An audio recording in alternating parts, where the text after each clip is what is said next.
In the winter of 1860 to 61, Abraham Lincoln stood on the edge of history and disaster. He had just been elected President of the United States, but before he could even take office, the nation was falling apart. One by one, Southern states seceded from the Union. Federal forts were seized. The army was divided, and many believed the United States would not survive. This was Abraham Lincoln's darkest hour, a moment when the future of the nation rested on the choices of a single deeply burdened man. Lincoln had won the presidency without carrying a single Southern state.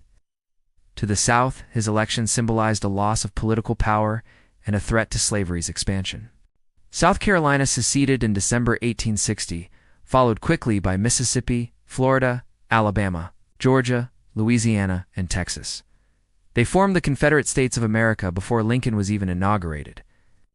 As president-elect, Lincoln had no legal authority yet, but the crisis demanded leadership. Newspapers predicted civil war. Friends warned him that assassination attempts were likely.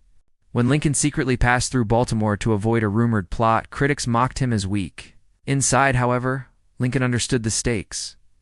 If the Union dissolved, democracy itself might fail. When Lincoln took the oath of office on March 4, 1861, the country was already fractured. In his inaugural address, he pleaded for calm. He promised not to abolish slavery where it already existed, but he also made one thing clear: the Union was perpetual. Secession, he argued, was unconstitutional. The nation could not simply break apart whenever an election was lost. Then came the crisis of Fort Sumter.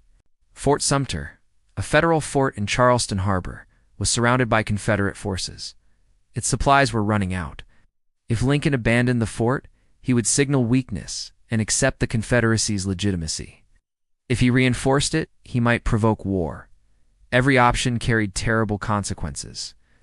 For weeks, Lincoln agonized over the decision. His cabinet was divided. Some urged compromise at any cost. Others warned that surrender would destroy the presidency itself. Lincoln barely slept. He paced the White House, weighed every word, searched for a path that would preserve the Union without making him the aggressor. Finally, Lincoln chose a narrow course, announced that he would send food, not weapons, to Fort Sumter.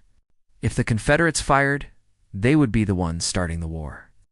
On April 12, 1861, Confederate cannons opened fire on Fort Sumter. After 34 hours, the fort surrendered.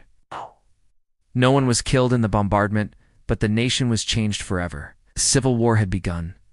Lincoln's darkest hour deepened. The Union Army was unprepared. Washington, D.C. itself seemed vulnerable. Early battles ended in shocking defeat. Casualties mounted faster than anyone imagined. Critics called Lincoln incompetent. Newspapers attacked his decisions. Some generals ignored his orders. Others failed him repeatedly. Worst of all, Lincoln carried the human cost personally. He read casualty lists late into the night. He visited hospitals filled with amputees and dying soldiers. Witnesses described him sitting silently among the wounded, his face marked with exhaustion and grief. In private moments, Lincoln's despair surfaced. He suffered from deep depression, what he called his melancholy, yet he never surrendered to it. Instead, he turned suffering into resolve. As the war dragged on, Lincoln faced another agonizing choice: slavery. Ending it risked alienating border states and northern moderates. Preserving it meant betraying the moral purpose of the war. For months, Lincoln waited for the right moment. That moment came after the bloody Battle of Antietam in 1862. Though not a clear victory, it gave Lincoln the opportunity he needed. He issued the Emancipation Proclamation, transforming the war from a fight to preserve the Union into a fight for human freedom. The decision was risky and controversial, but it changed history. Lincoln's darkest hour was not defined by a single night or battle. It was a long season of doubt, loss, and impossible choices. He led a divided nation through its greatest trial without certainty of success, guided only by his belief that the Union must endure. When victory finally came in 1865, Lincoln would not live to see the nation healed. But in its darkest hour, his steady resolve preserved the United States and redefined what it stood for.